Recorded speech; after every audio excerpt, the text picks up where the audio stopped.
DTV news కి స్వాగతం. కరీంనగర్ జిల్లా జమ్మికుంటలో బంగ్లాదేశ్లో హిందువులపై జరుగుతున్న దాడులకు నిరసనగా జమ్మికుంట పట్టణంలో రేపు అనగా బుధవారం రోజున అన్ని వర్గాల వ్యాపారస్తులు, కిరాణం, బట్టల కొట్టు, అలాగే మెడికల్, ఫర్టిలైజర్ షాపులు మరియు ఇతర వ్యాపారులు తమ ఆలోచనతో జమ్మికుంట బంద్కు పిలుపునివ్వడం జరిగింది.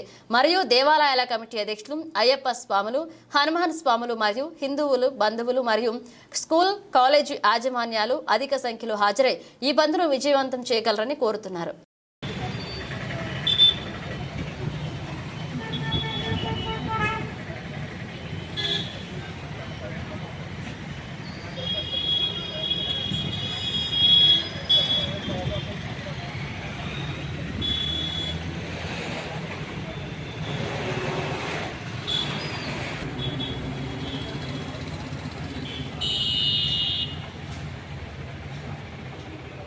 ఈరోజు జమ్మికుంట పట్టణంలోని అన్ని వ్యాపార వర్గాల సమాలోచనతో రేపు జమ్మికుంట బంద్ పిలుపునివ్వడం జరిగింది.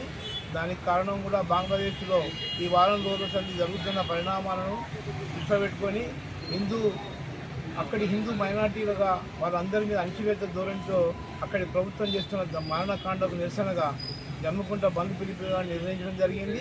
దానికి అన్ని వర్గాల ప్రజలు సహకరించి రేపు బంద్ పిలుపులో పాల్గొని జయప్రదం చేయగలరని కోరుతున్నాను.